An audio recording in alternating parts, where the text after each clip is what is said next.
Hey everybody, welcome back. This is a Better Way with Kirsten Kimura podcast, and this is another guest episode. I feel like I've been having so many great guests on recently, and today is no exception. So, hi Amanda. Hello, How happy are to you be doing?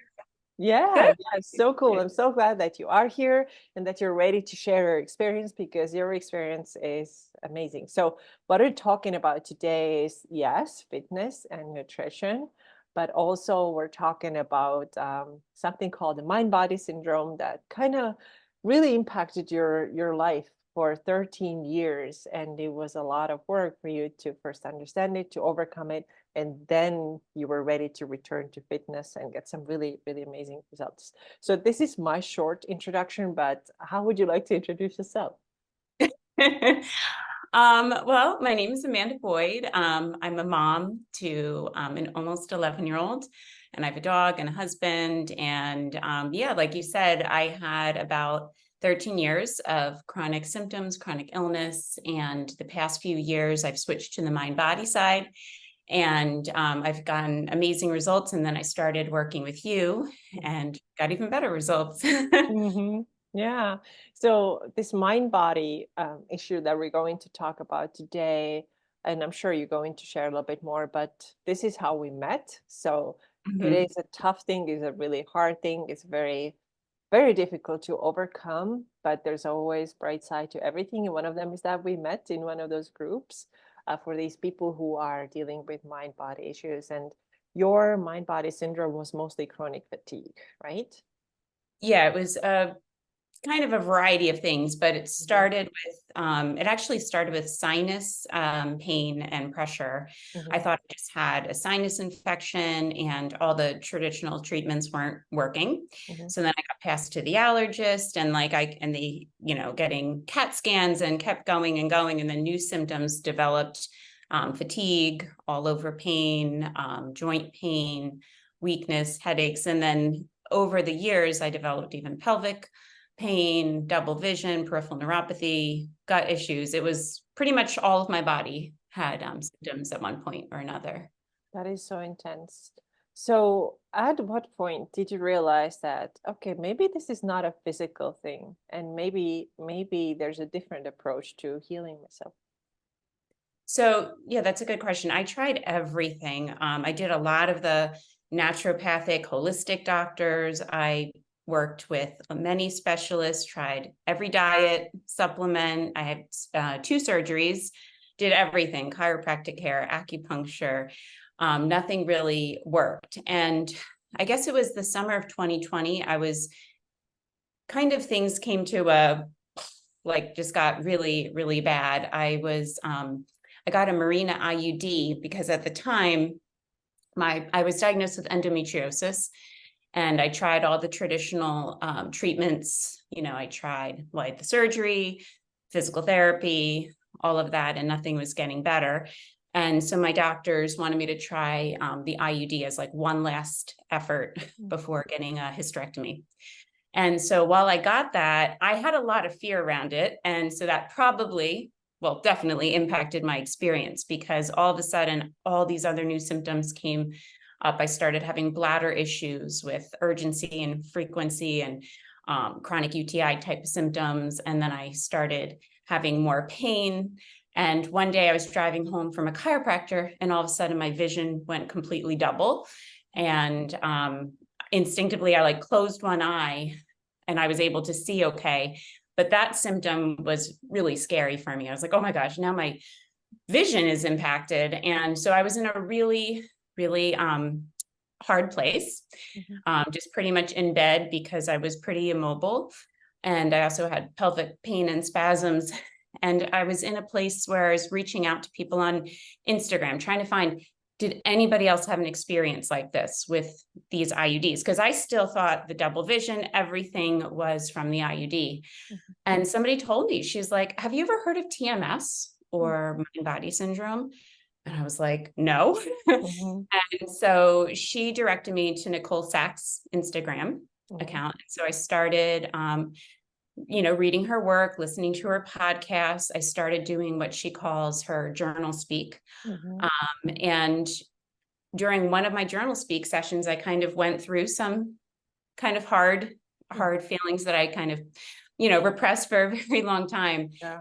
And as soon as I had that session, I was on the phone with my friend, walking out into my kitchen, and immediately I could tell my double vision had gone away. Oh, wow. Um, and I have this, I'm obsessed with Stevie Nicks. And so we have a Stevie Nicks picture in our fire above our fireplace. And the joke was like, there's two Stevies, because I was always seeing two of everything.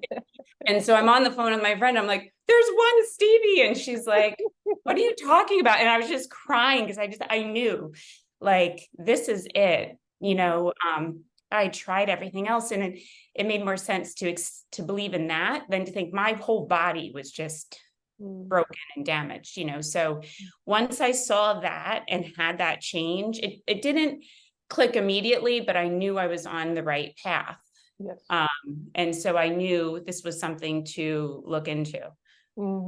Yeah, it's amazing. I I didn't have nearly as many, thankfully, but I had my own struggles. And also when my acupuncturist handed me the book, John Sarno's MindBody prescription, and I read it, I was like, oh, fuck, this is it, right? This is it. Oh my God, I'm getting it. Yeah, because and then you go on this whole path of like understanding how much trouble the repressed emotions are causing, how many of those personality traits that we have, such as people pleasing, afraid to say no, perfectionist. I think you resonate with that a little bit more. I resonate Yes. less. I mean, I'm a people pleaser too, but perfectionist, definitely. Yeah. Over worrying. I think this is common for both of us. And all these things actually cause these symptoms in the body. And it's fascinating once you realize it. Yeah. Tell us, I kind of talked about it a little bit, but tell from your personal perspective. So what were the personality traits that contributed to your TMS? Well, definitely perfectionist. I remember at the time that things kind of blew up for me in the fall of 2007, I was a bit of a workaholic.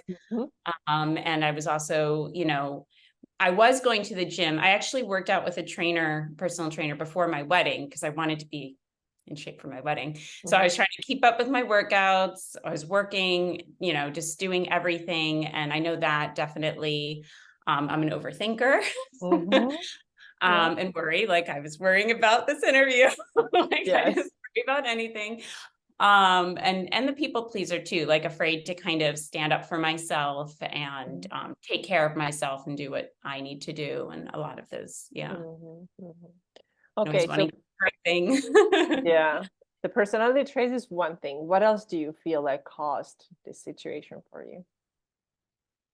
Well, I definitely had some trauma that I had to kind of process and set some boundaries and take care of myself. I could think just my tendency to kind of focus too, like hyper focus on the symptoms. I definitely was very like wanted to figure everything out, and put a lot of focus on like trying to figure out what was wrong with me.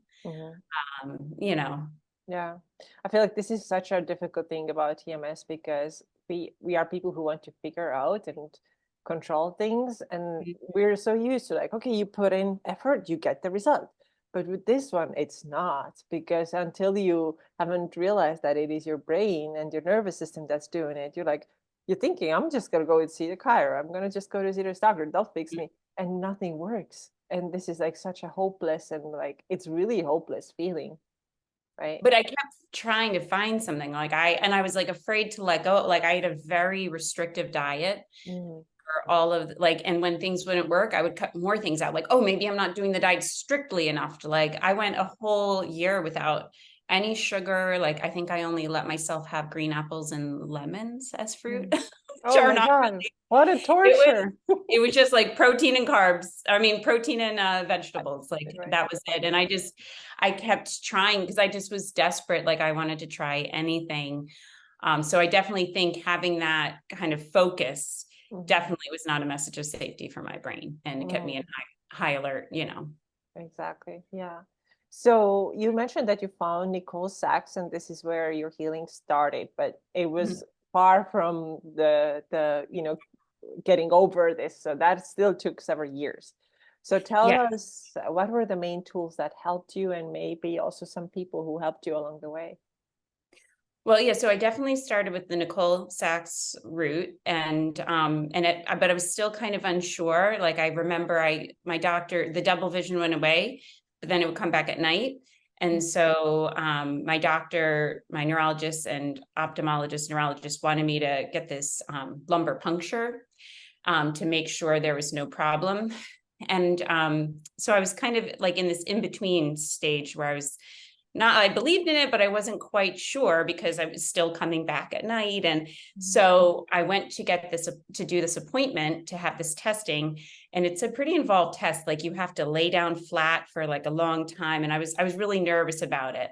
So my husband dropped me off because it was during the pandemic. He couldn't come in with me. And I was sitting in the bed and they were like, okay, your temperature is slightly elevated. Do you want to go ahead with the procedure, or do you want to reschedule? And that was a very like kind of pivotal moment because I was sitting in the hospital bed and I just had this like feeling like I don't belong here. I can see everything okay right now. What if I am okay, and this is real, this mind body thing. So I was like, I'll call you. And I never did. So you I didn't get the procedure done? I never did that Right. procedure. And then the Good. double vision would come back at night. It kind of stayed away. And I had a little bit of a little bit of a book cure at first, in the sense that I was just so excited, because just for so many years, it was like, what's wrong with me? What's wrong with me? And then to feel like, oh, wow, my vision is back. So I didn't drive for 5 weeks because that's how long it lasted. And I couldn't drive. And as soon as it came back, I just got right in the car and drove. I didn't even think about it. I was like, okay, I'm good now. I can drive. I went out for walks with my son and I just started doing some more. I even just started eating food. Like I was hungry and I saw my husband ordered pizza and I hadn't had regular pizza in so long, but I was like, okay, I'm just going to go for it. Nicole Sachs said food intolerances can be, a TMS. Those symptoms can come from TMS. And so I just ate the pizza and I had no issue. So I kind of started in that way, but then it was more like this because I didn't really have any knowledge of the mindset work and I still didn't know as much as I know now. So Right. it was a little bit up and down at first. I stopped, all the physical treatments and the appointments and stopped seeing my doctors, but I still was like, not quite sure. I still was living a smaller life. I was only, maybe taking short walks. I was not exercising and, that kind of thing. So gradually I learned about Dan Buglio and his account on YouTube. And I watched his videos and I started learning a little bit more about outcome independence, the mindset of indifference and kind of how to respond to the symptoms and that kind of thing. And that mindset work was a crucial, part for me, and then I joined his group in May 22 when I was really going through a tough time. I had a bit of a really rough setback and was feeling a lot of symptoms. And so I joined his group, and that group really, really helped me. The focus on living your life, getting back, to exercise. I was inspired by some of my friends in the group who maintained exercise throughout, the symptoms and everything. And so I was like, I'm going to give it a try. And so like the group kind of like gave me the courage to step out of my comfort zone and to, really be the leader and not the follower of my symptoms. Cause I think, for like the first year or so on my journey, I was still kind of letting the symptoms dictate. Okay, if they're high, okay, then maybe I won't do this, and so I really had to be like, no, I know there's nothing wrong here. And I learned how to kind of talk to my brain, how to, respond calmly, how to, just kind of be able to get out there and do what I wanted to do and not let the symptoms, run the show. Yeah, you just summed up, I think, the most valuable tools for this. Yeah, telling yourself that you're fine, actually believing it, because if you just say it and you're like, yeah, let's see if this works, it's not like that. You have to fully be in it and trust that this is the truth. But I think what's really helpful is knowing that this approach has helped like thousands, tens, hundreds of thousands of people, so it will help Mhm. you as well. But I also think that everybody has like a little bit of like a different angle that or different thing that really works for them, right? So one of the processes that's really common with this condition, I guess, is what's that called? Mm, where you process it, the symptoms. What is that called? Somatic tracking, right? Oh, So smack tracking, yeah. did this one help you? Did you find it You know helpful? what? I read Alan Gordon's book Mhm, and I did it, and I did try to do some of that, but for a lot of my symptoms, it wasn't necessarily pain. I did have pain, mhm, but some of the things like the fatigue, another major symptom of mine is insomnia, mhm. or anxiety or depression. Like a lot of those types of symptoms, I didn't really feel like kind of worked with the somatic Right, tracking. So right. and I liked it, and I do like when I was having physical sensations, I do find that helpful, or even just maybe not the tracking, but just finding an area that did feel good, like positive sensations in your body, like focusing on your breath coming in and out, Mhm. shifting the focus to something that's good. Yeah. That definitely helped me. But for me, I think because I spent so much time trying to fix myself with all of these diets and special functional, I had like mold specialists come in my house, like I did so many things and try to fix myself, that for me it was like that felt I had to try to like not fix myself too much with TMS. I had to just, that Dan's group, he really gave me the clarity, because like I said, I had so many different things. Like I had to put everything in the TMS bucket Mhm. and really have that strong belief, and then just know that I'm okay and shift my focus to living. Because like doing too much of the fixing, it just was a little bit, I still did it, like I visualized and I have those tools, but I had to really step away and just trust, like I don't need to fix myself. Yeah. This Yeah. isn't a fixing issue. Because Yeah. I think that's hard. That was hard for me because I wanted to just fix it. I'm a perfectionist. You tell me what to do, and I'll do exactly right. Mhm. And then you have the outcome, and now you did And all then the things to make it. Yeah, yeah. it's so hard. So Yeah. yeah. Yeah, I feel the same way. Like, yeah, the somatic tracking actually, even though my thing was slash is sometimes still is the pain, it didn't Hmm. really do it for me. I know for a lot of people, this is the big key, and that like this would really help me, but it Hmm. is different for everybody. And I agree, it's not really about the fixing. Like for me, what has been like how I see the world, how I choose to see the world. Like I always used to see like things are shit, things are down, things are negative. Not like not like all the time, but that tends to be kind of like the mindset. But now it's like you really shift it and you start seeing the positive things. You kind of make yourself look at seeing the positive things, calming the system down. This has been a big Hmm. one. And then changing Yes. these personality traits. I feel like this might be the biggest one actually. Like stop people pleasing, set boundaries, do things that make you feel empowered so Hmm. that you feel like you are in control. You're the CEO, right? So stuff like that, that is like really, really shifting things. Yeah, I feel like it's like a journey of coming back to yourself too. Oh yeah. Like Yeah. learning Oh how God, to so just much. take care of yourself. Like yesterday, I actually had some symptoms visit. And so I just was like, okay, Hmm. I knew it wouldn't help me to cancel my plans and sit home and just think about it. So I got Hmm. my workout in, I went out to lunch with my friends. But then afterwards, I was like, you know what? I need some rest. And I did some coloring, and I'm trying to work on my perfectionist by like, okay, out of the lines, whatever. I'm just doing this to relax. Yeah, yeah, yeah. So, but just like knowing what you can give yourself, what you need in that moment. Do you need a break? Do you need to go get a walk? And just like taking care of yourself, and like the self-compassion piece has been a huge, huge part of it for me. Oh, I Definitely. agree, I agree, I agree. Oh my God, it's like it's so much of our lives. I feel like we've been just pushing. And Hmm. then, I talked just today before this interview, I interviewed somebody else, and then we talked about intuition. And I feel like so much of the times I've been just ignoring it because there's like stuff needs to get done, needs to get pushed through and go, even though you're tired, even though you've already given your all. You're like, but this one last thing, let me do this thing, let me do this thing. And it never ends. and that this has to stop because you're just like spreading yourself so thin. You get nothing to give, you don't pour things back, and this is what keeps the nervous system like in this very heightened state. And I Mhm. think if you are more naturally, and I think we both are more like highly sensitive people, we Oh, feel yes. stuff, we like, then it impacts you 10 times harder than it impacts somebody who's not highly sensitive. So the Mhm. self-compassion and caring for self are like so keys. Mhm.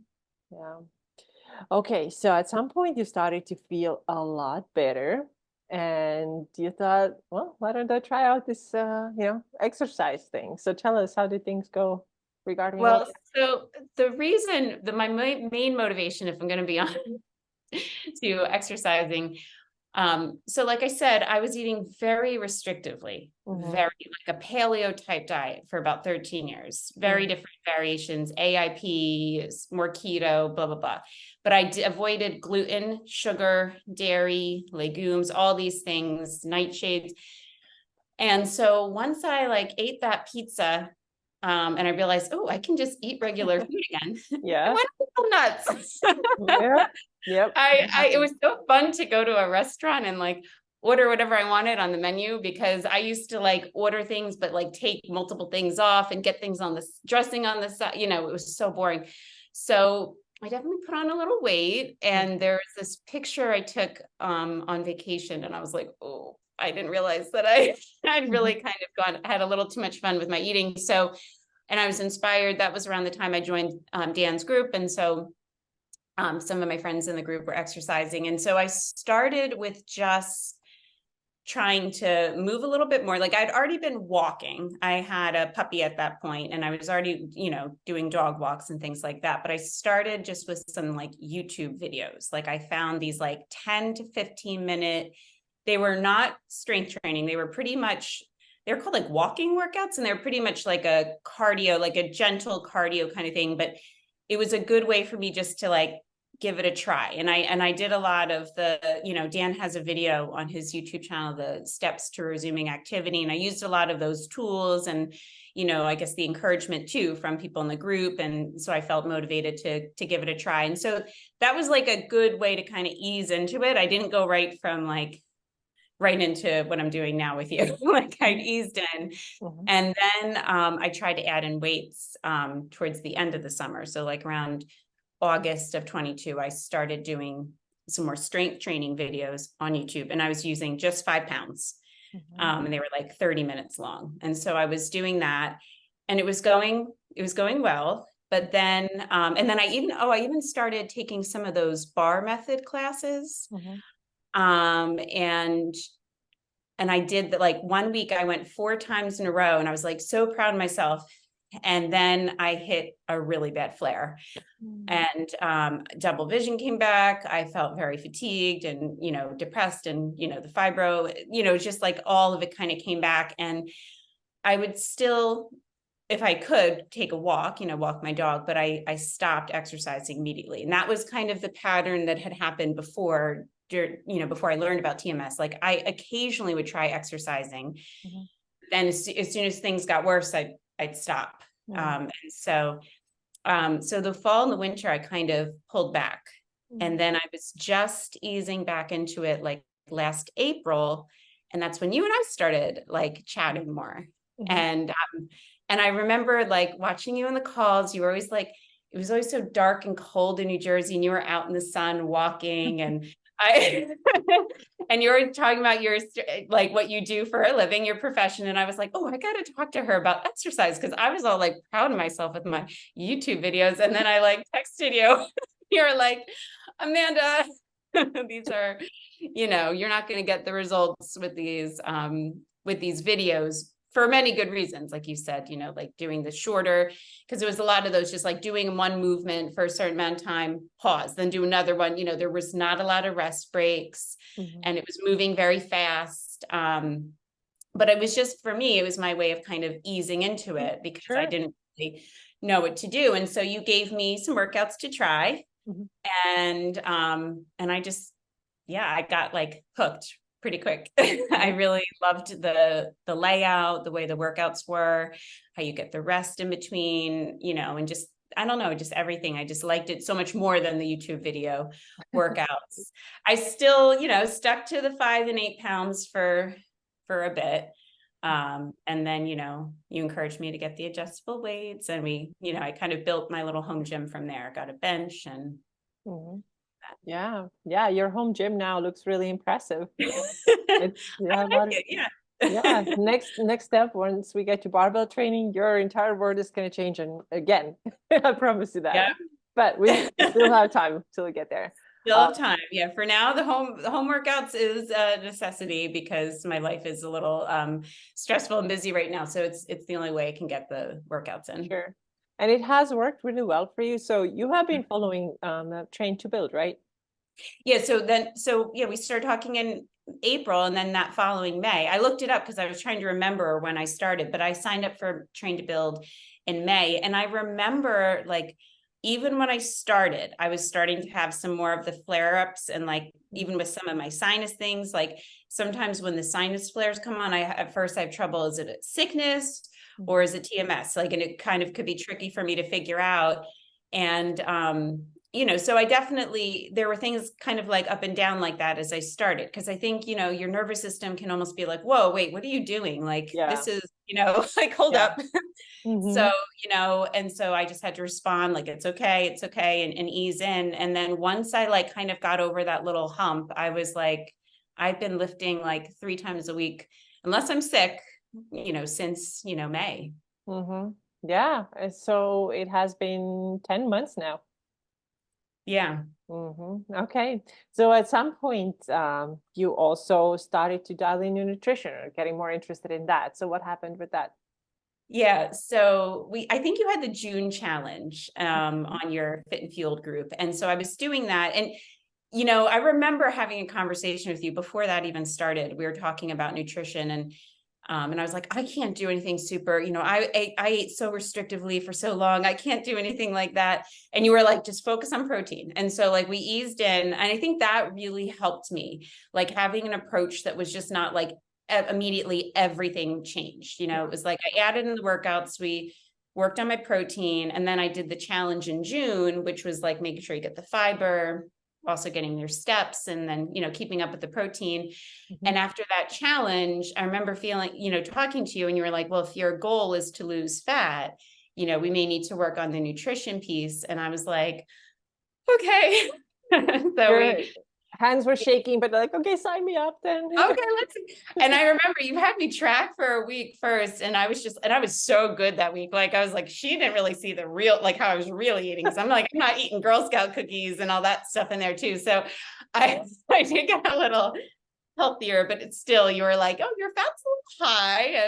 And so then, yeah, I think I started like July, you gave me the macro numbers. And I remember in the beginning being like, is it normal to be this hungry? And you're like, it'll get better.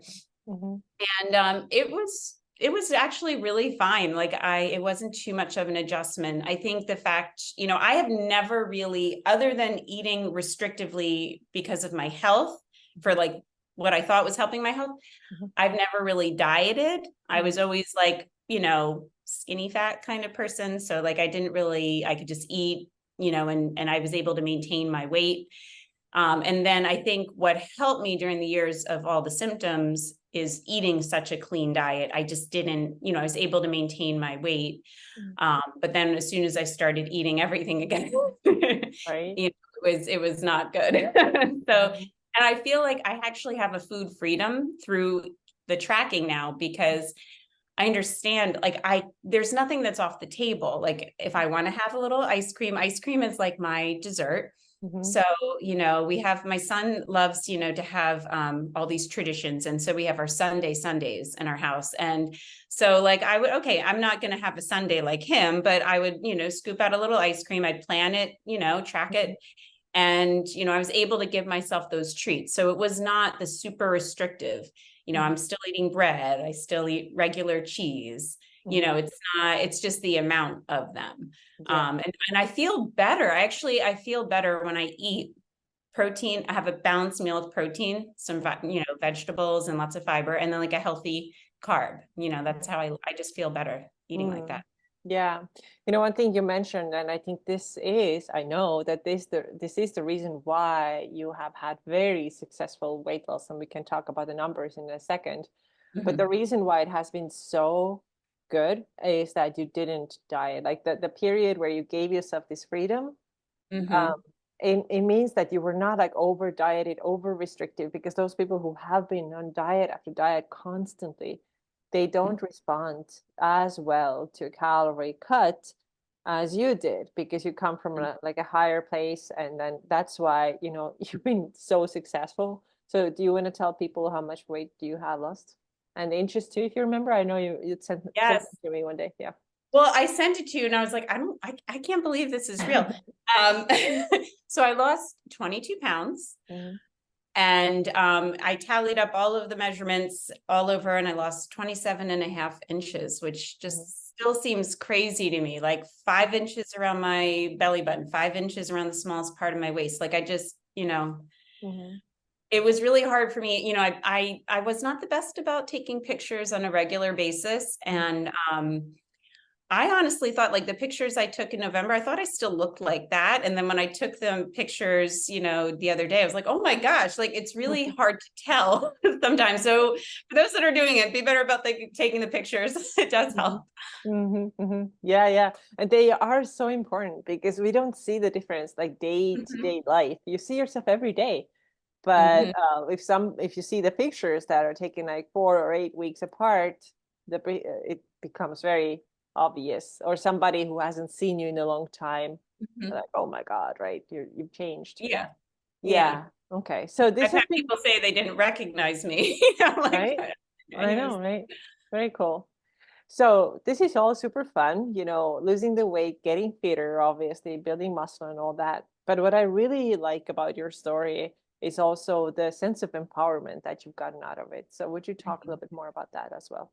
Sure. Yeah. Well, so I mean, I think when you're view yourself as chronically ill, Mhm. you just think of I thought of myself as just this like, sick person. I thought I was so different from other people, so weak, and I just wanted to be like all the other moms, just healthy, out doing all these things because like I was very limited with what I could do, like maybe a trip to the food store. Okay, that would be my day, and I felt so kind of limited and just like that I was living this small life. And so there's something really powerful about when you start lifting, it gave me such a boost. It just helped me feel like I am strong. Like I can do these things. And I just started being able to do more, like carry the heavy dog food. And, I got a 40-pound kettlebell delivered. I didn't have to wait for my husband. I carried it down to the gym. Like I carried up my parents' suitcases to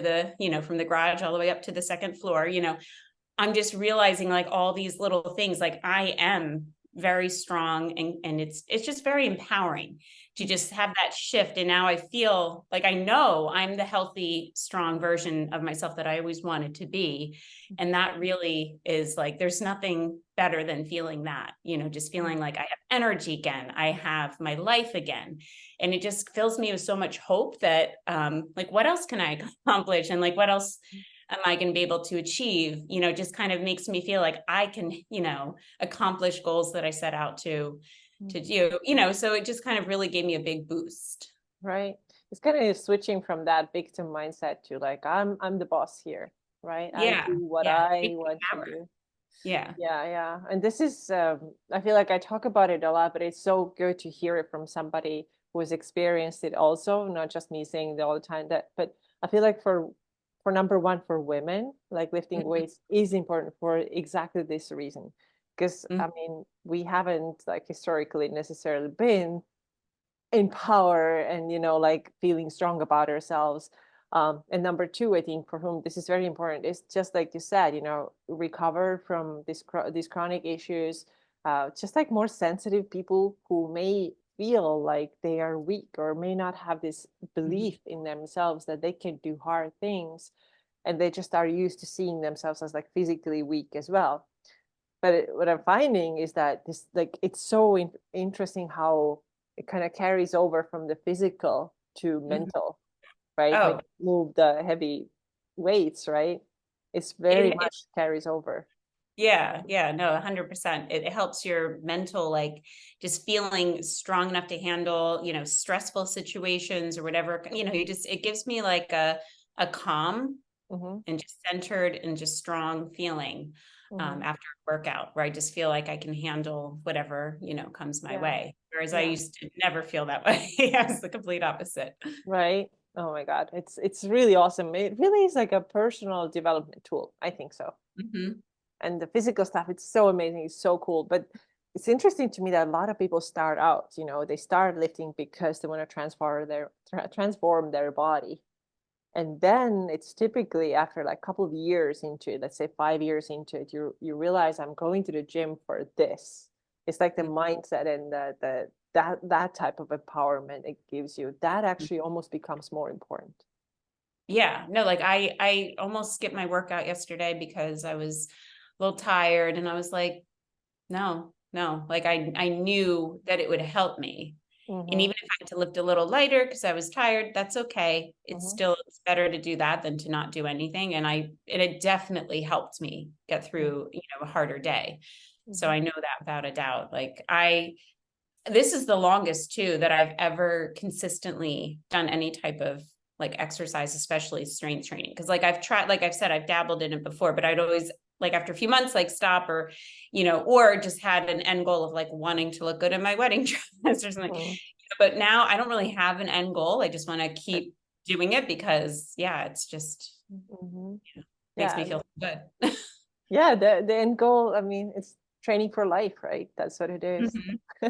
It's funny, there's this older lady who lives, close by, and I see her sprinting. I often see her sprinting, and she has to be at least 70 years old.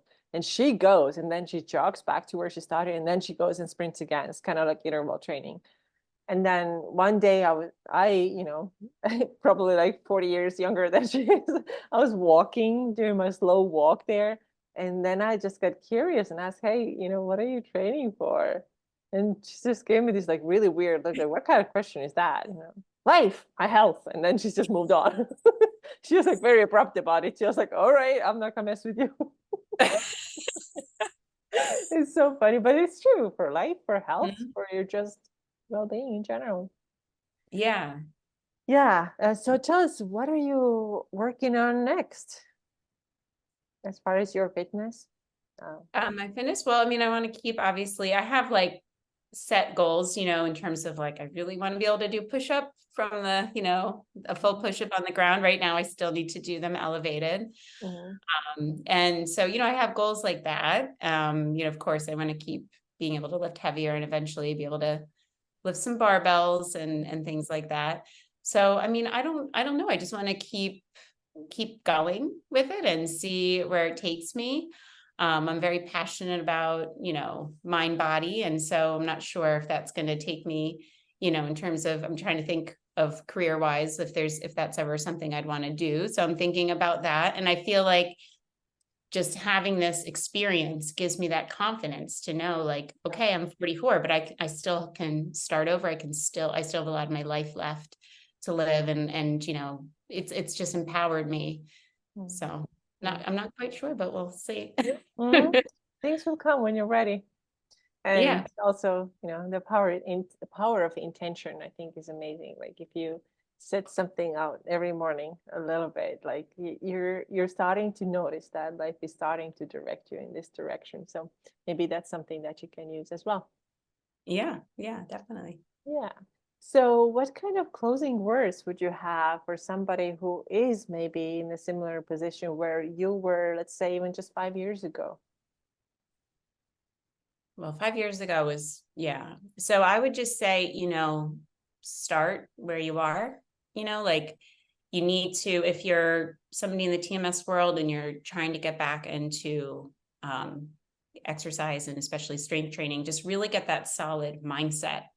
You have to have that belief because your brain may get a little scared as you start, exercising, and you may get some more symptoms popping up. So you really need to have that, solid mindset. So you know how to respond, that solid belief and that solid mindset. And just go in where you are, start where you are and go in easily, don't push yourself too much at first. And just another thing is like celebrating every little thing, so I was like doing I started off essentially doing like restorative yoga in my bed, but like just kind of like seeing where you go and just really celebrating every little step, because it takes a while and you can't, all those little wins are going to, add up to really big things. So just starting where you are. I definitely think you should work with Kirsten. Thank you. Or somebody knowledgeable, because I think, it helps to have, like, it really, really helped me to have you and to have a plan and to know what I was doing. And, instead of like, because obviously when I tried it on my own, I was not as successful. And as soon as things started to get bad in terms of symptoms, I backed off. And so I think it really helps to have somebody who and you bring to the table not just the knowledge of strength training, but just the knowledge of TMS. And so that was really, I think, very, very helpful for me. So I think having somebody that can work with you and just keep track of your wins, start where you are, and just believe that it's possible, because it is. And, you just have to keep showing up, be very consistent, keep showing up for yourself, and view it like self-care. It's my self-care. I put on my music. I just completely shut everything out, and just, it's like my time to give my mind a break from thinking about all the things I need to do as a mom and around the house. And just like, you deserve that break. So just like, prioritize that. I schedule it in my calendar, like I know these are the days I'm going to work out. And so just, be consistent, and it will happen. You'll get stronger. Yeah, it's all good. Do you ever find like the workout is kind of like your meditation? Oh, totally. It's like it's like a moving meditation, like I think you were saying it like that. And that's also how I also do wheel throwing ceramics. And I feel like that's also another form of moving meditation, because it's like, I'm so focused on what I'm doing. I have to figure out what I'm going to do with that clay before otherwise you're just going to go flying off the wheel. So it's, when you're in something where you're completely focused on it and nothing else is interfering, it's like a moving it's definitely a meditation. This reminds me, another really, really great tool if you're dealing with mind-body symptoms is exactly this. Like, find something that sucks you in so much that you can take your mind off from your symptoms. And then the other thing for like highly sensitive people is creativity. We need it. And for you, it's pottery. And thank you for this beautiful bowl that you sent me. It's really cute. For you, it's that. For somebody else, it's like writing. For me, I've been really into dot art. So it's like something that you do and that's like beautiful, and that kind of wakes that part of up, in you. And I think, again, for like women, I think our world, the tasks, the everyday things, the accomplishments, it's very much like masculine. So when we can do something with our hands or create beauty, that like also wakes up the feminine side of us, which I think most of us are a little bit unbalanced here. So we need to help that side to bring that up too. And that's also part of healing. Because we are females, right? You and I, we are. So we have to kind of let that side shine as well. It's important. Yeah, no, you definitely need to have things. And I think that was key too. I'm also a knitter, and in the beginning, I actually started knitting when symptoms started, because it was interesting. Way before I knew anything about the stress connection, I just was like, oh, well, this is going to help me. And it was something I could do while I was home, resting or feeling fatigue. It gave me something to do. And I think as many in the beginning, if you can't get out and lift weights, but whatever you can do to shift your attention away from your physical symptoms and into something that brings you joy, like, the dot art that you do, or just coloring like I was doing the other day, or knitting, just anything you can do to kind of shift your attention away. Yeah. And it's not that you're ignoring your symptoms, you can't No. ignore it, but you gotta, it's like you have to change the brain in the sense that you're finding more joy, and then this Mhm, joy grows and gets bigger, and then the painful mhm. starts almost like shrinking because the joy and good feelings take over. It's kind of like that kind of repatterning.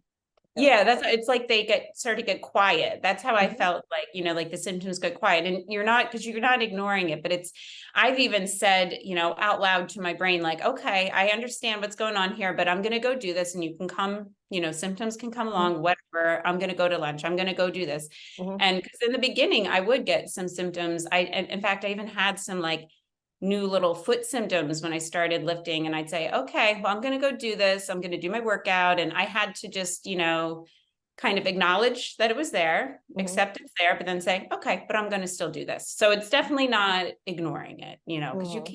you can't ignore Yeah, symptoms. they can be very loud. They want to get all the attention. Yes. It's like you gotta give them the attention, but like make them understand who's in charge here.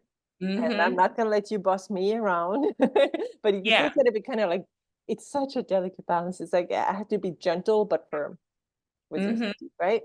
Kind of weird. Yeah, definitely. Yeah, you have to, call it out, and just say, because and it's interesting because as I've learned everything about TMS, all that I've learned, I can now see, oh, this is acting very TMS-y, like the Mhm, symptom, like it, because then it got quiet during the workout mhm, and then it would come back in the shower. I'm like, well, why is it now here in the shower? right.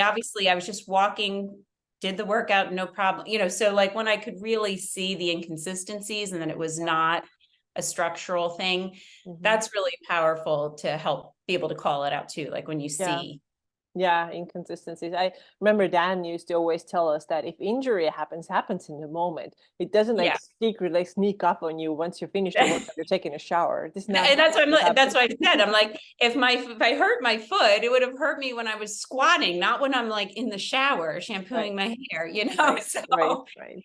and then as soon as for me anyway, especially where I am in my recovery, when I can call it out like that, it fades pretty quickly, especially if it's like these little, I guess they call them symptom imperative or where you get new little things that kind of pop Mhm. up in your recovery. And I think the quicker you can like call it out, not give it any fear or attention, Yeah. they go away. For me, it's the longer symptoms, like insomnia is one of my major ones. That one, when that comes up, it's a little harder for me to kind of Yep. respond in that way. So, Oh, exactly the same thing. Like mine, the one that has been around the longest, is very stubborn. The new mm, stuff, because I think now I have all the knowledge, and I'm like, "Oh, just brush it off. Like, come on, you yeah, really trying this? Nah, I don't think so. It's kind of like that. But the yeah. bigger one, the real kind of like, oh geez, they are like slow to go. But Mhm. I wanted to ask you, okay, we're gonna wrap up soon, but do you have like a really interesting or really weird symptom you've had, or like a interesting location in the body that just doesn't make sense? Well, now it's interesting because I used to get a lot of side effects from like medications. Mm, Now sometimes I wonder, was it the medication or was it fear? Because we know mm, fear is but I remember I had this experience where I just like was getting off the bed, put my foot down, and as soon as my foot touched the floor, I got shooting pain up my leg. mhm, And it was just like that felt very like out of the blue, just like where did that come from? And I've had numbness. Like I had that the other day. Like one of my toes was just numb for a few days and it went away. Or, like double vision, like I said, that one was kind of an interesting, but I've had a lot of little things like that where they just kind of can pop up. Or mhm, like I even had not like a floater, but like I had something where I saw it looked like there was a dot, like in my vision. And I was like, oh no, my vision's going again. But then, I was already on the TMS side of things. And so I was able to kind of get rid of it pretty quickly. But I've had a lot of those types of things just kind of come up out of nowhere. mhm. Yeah, yeah. They're so interesting. It's like, whoa. And it doesn't make any sense, right? I've had a No. thing. I had a thing like where my teeth started hurting. I'm like, okay, this is not like a toothache because it feels a little different. Plus I had just gotten like all my tooth work done very thoroughly. And so like Yeah. it just started like, and it was like 2 days, this really weird sensation. and then it went away. So if things like come and go and are inconsistent, very, very good chance that this is TMS. And I've had like weird like swelling feeling, although nothing is swollen, but you just feel like really Mm. thick in your arm. It's just like really strange stuff. I used to get like the belly, like I used to get the gluten belly, you know, like I would get like my stomach would get really, now I ate sourdough bread with lunch, I'm fine, you know, nothing. But I used to like get like pretty inflamed and that kind of thing. And the tooth one is weird because remember, I just had a tooth issue myself, and I was experiencing pain, and I was using all my TMS mindset tools. And, you know, my friend Annie was like, just you, I've had that, just, you know, use, you know, and I'm doing it. And then I ate and I was like, it's really hurting. And then I felt the tooth wiggle and I was like, okay, I got to go to the dentist. So Right. Yeah, some things are real also. so I had a tooth fracture that had to be removed. But yeah, you just never know. So my approach is always, let me see first if I can, you know, use all my TMS tools, and if the things die down, because then they usually do pretty much die down. And if they don't, like the tooth, you know, then you got it looked at. But that's what I try to do instead of rushing to the doctor first, because No. I have too much doctor, you know, I worked with like over 60 doctors. I don't want to go God. to doctors. Oh God. All right. So what I'm also going to do, I'm going to put in the show notes in the YouTube description, the people that we mentioned. So we mentioned Dan Bouvier here, that we both worked with for a little bit. You did longer. Then also we mentioned Alan Gordon and Nicole Sachs, and one other person who's absolutely amazing. It helped me a lot is Jim Prusak. So I'm going to put all these people in there. So if anybody thinks that they might be dealing with a mind-body issue, then definitely check out these people. Yeah. All right, we're going to wrap it up. Thank you so much, Amanda, for this chat today. I was so excited for it, and I think it was very valuable. So thank you for sharing your story. Thank you for having me. All right, well, have a great Friday and great weekend. See you soon. All right. Take care. Bye. Bye.